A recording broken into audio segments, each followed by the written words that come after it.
Someone sends a cease and desist letter preventing an interview that Raz B made about his B2K days from coming out.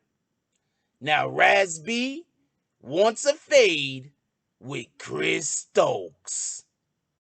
Me and the Notification Gang would like to invite everybody to come join us Monday through Thursday, 9:20 to 10 o'clock for Morning Coffee, where we discuss the events of the prior day and also just talk mess about stuff. See you then.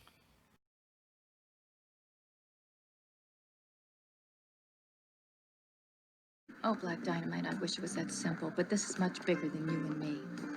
Hey, little mama. It may be bigger than you, and it may be bigger than me, but it ain't bigger than you and me. Can you dig it? BBN Jack Frost. What's up, party people? Alright, so yeah.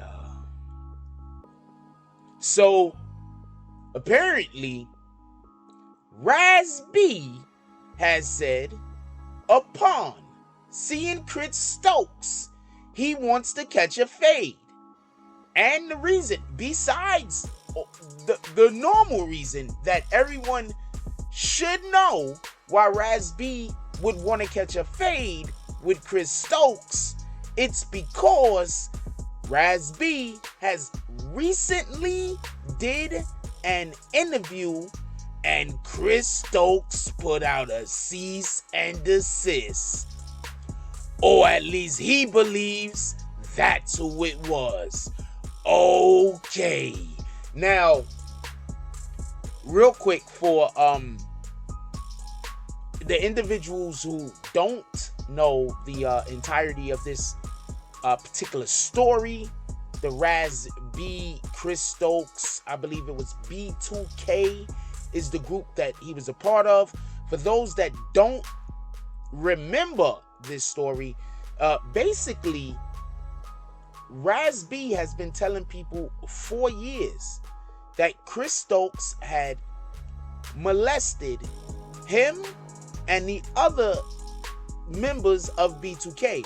And I mean, it goes a little bit deeper than that also. Not for nothing, he's accused a lot of people. But hold on, let's just stick to this particular topic real quick.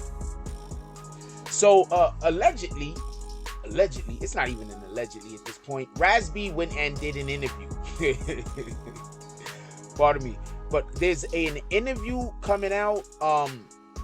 Jason Lee of Hollywood Unlocked. It's something about Fox Soul, I believe.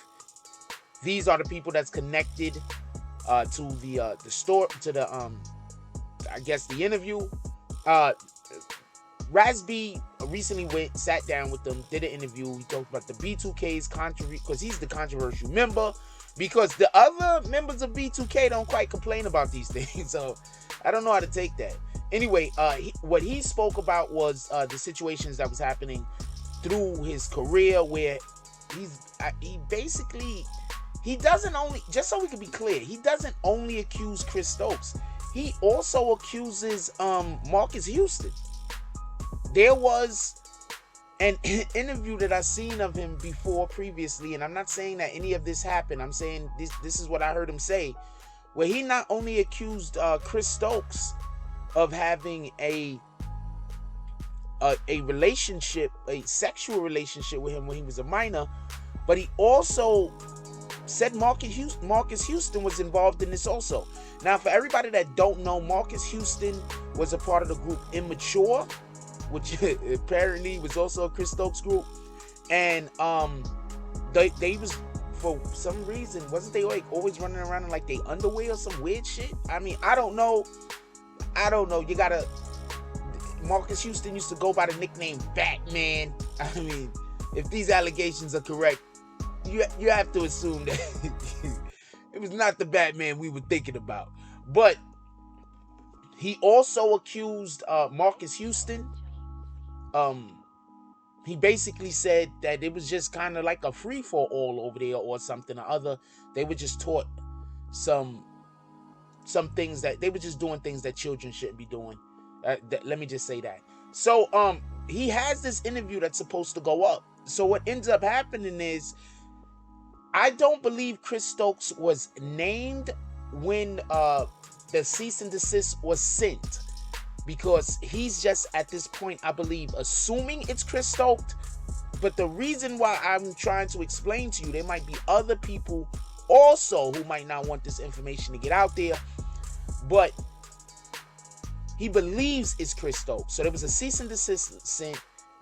From the information that I'm getting, it wasn't a name attached to it. And one of the main aspects that I want to discuss about the basically the whole cease and desist is, Raz B says he wants to take a polygraph test. Raz B says he wants to get Marcus Houston together with the polygraphers and he's willing to take a polygraph test himself, and he says they both should take polygraph tests. Now, with that being said, for everybody that don't know, polygraph tests or lie detector tests, those are not submittable evidence in a court of law. I just want this to be clear.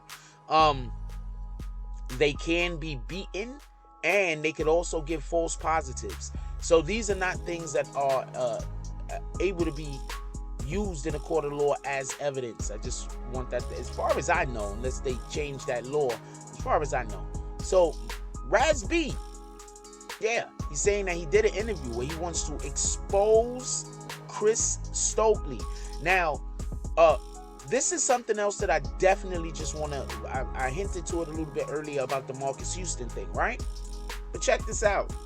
He's also saying that Amarion was involved in this type of shenanigans. So basically, if Raz B interview actually drops, they're basically going to be talking about how in hip-hop there was an individual who is allegedly a child molester, because that's what the allegation is, that was allowed to have multiple groups with children. Now, I just want to say something real quick, right? And this is the thing that I don't get, and it's kind of like the hypocrisy that goes on in our nation when it comes to black youth or black male youth in general.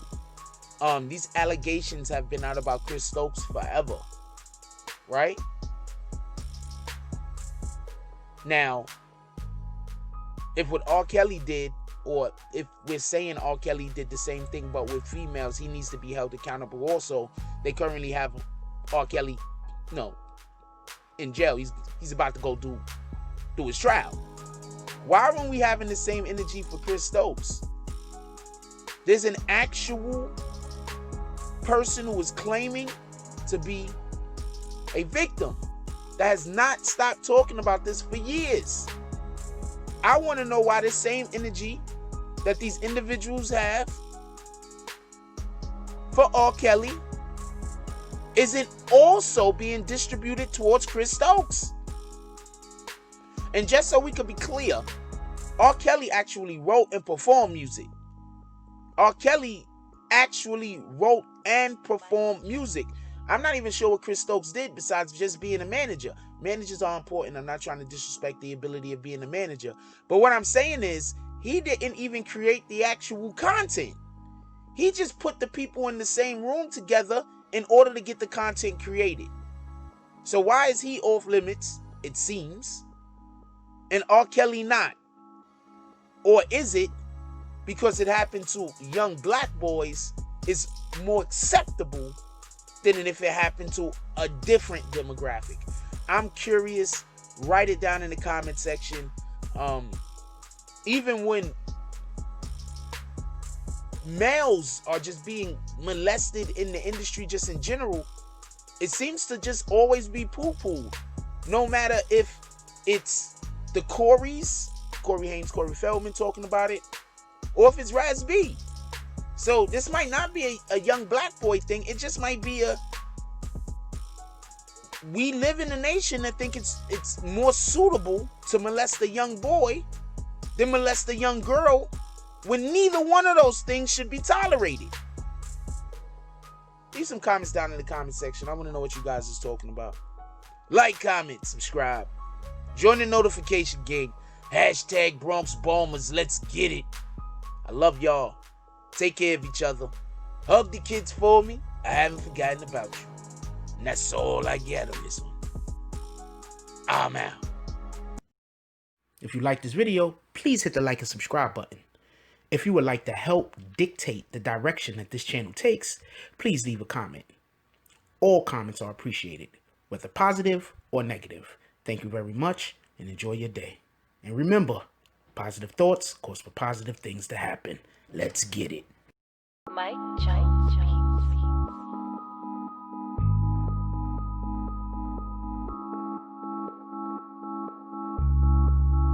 Oh, Black Dynamite, I wish it was that simple, but this is much bigger than you and me. Hey, little mama. It may be bigger than you, and it may be bigger than me, but it ain't bigger than you and me. Can you dig it?